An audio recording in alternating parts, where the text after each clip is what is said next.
We're here at the World Economic Forum outside the Microsoft Cafe. I'm thrilled to be here with Phillipe Courtois, the Executive Vice President and President of Global Sales, Marketing, and Operations for Microsoft. Thanks so much for joining me. Thank you for having me. So you have a very principle-driven role at Microsoft, and you are very focused on changing the world, and Microsoft is very well known for that. Can you talk to me a little bit about some of the issues that big companies face as far as having one of these missions to serve a lot of people, not just shareholders, and what gets in the way of that sometimes? No, I think what's exciting and impactful is when you start with a strong sense of purpose as a company, which is the case of Microsoft. A few years back, we redefined our 40-year-old mission into a new one, and we picked a few words: empowering every person and every organization on the planet to achieve more. That's a big deal. And it can be applied in a broad way, but also in specific way. I think in our case, what we're trying to do is really about doing good and great things, but enabling again all those people one by one on the planet to do more in three ways. One, at the core of our business. Every day we have a chance to actually enable enterprise, startups, academia, schools, and others to become a digital organization. That's a big deal. So as an example, in terms of water management, we will work with large companies like Ecolab, which is connecting with sensors, with AI and cloud technology to come actually to a position where we have a net zero consumption of water. At the time where there will be actually an excess of demand versus supply of water, it's a big deal. Another example is actually not just at the core what we do, is the work we do with NGOs in the world. And this is something I'm actually quite passionate. I'm meeting with many of them. We're enabling, empowering 100,000 NGOs now, using our cloud services platform to do more. And you see some amazing things. Last night I was a global shaper from Vietnam. Troyat is her name, and she's been building some medical device to prevent new babies' deaths. And she's been saving the lives of 700,000 people using some of the services and technology. And the third aspect, I think, what we do is the way we can influence the right policies. And as you know, and I know you had some connection with some of those discussions on AI principles, the ethics we should apply in everything we do. So those are the three core tenets of the way I think we can have a great impact as a company. And when you look at some of the technologies that will shape the world in the future, like AI, augmented reality, blockchain, which one of those do you think will have the greatest impact on humanity? Actually, I think you have to combine both. I mean, the cloud scalability is just amazing. So if you are, as an example, an NGO, social enterprise, if you really want to scale the world, cloud is just amazing. If you add some AI, you do what we've done as an example with the state of Andhra Pradesh in India, pretty large state, 50 million people.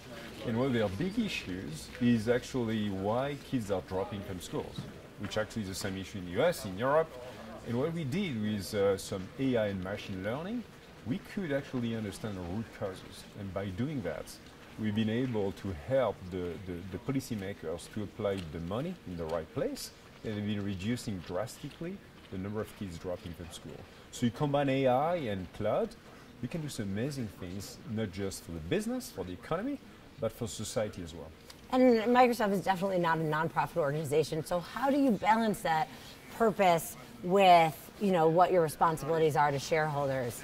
I think clearly, as I said, it starts with the mission, the purpose, what we do, and I think the passion of our people. We've got 110,000 employees, which I love to meet everywhere in the world I go to. I travel to many places in the world, and they are driven by the mission of the company. And they are driven not just in the business, they do day-to-day job, but many of them participate to a lot of communities work as well, because the company is matching actually the money they give to put some more on top, but they're also actually applying their skills and expertise to help some of those NGOs I was talking about to do more. So I think people find a way to have a strong alignment between their values and what the company does every day. And do you think that helps with recruiting people to Microsoft, that you're attracting people that care about?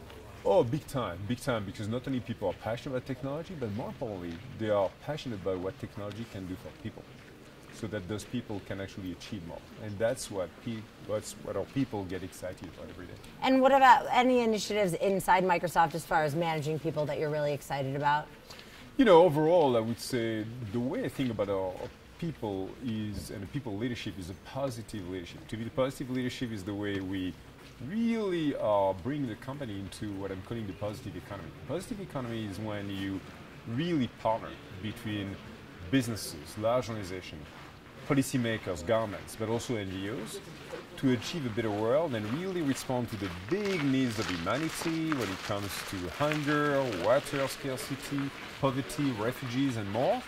And I think that's a big deal when you can actually respond to those needs. And I think that's part of leadership, is to find the values, but also develop the people who have a growth mindset, show the empathy you have for those people, because they need to show the same empathy with their customers and their beneficiaries as well every day. And a lot of people here are very excited about the blockchain. Can you tell me a way that the blockchain can be used for good?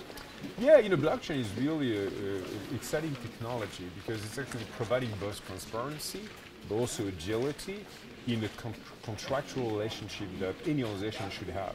A great example of that is an initiative we just announced. We've been working on it for many months, actually, in partnership with UNHCR, Commissioner for Refugees, and also Accenture, which is called ID 2020, where we've been using that technology with biometric as well technology, such as your iris scan as an example of fingerprint, to actually restore the lost identity of refugees, which is a big deal.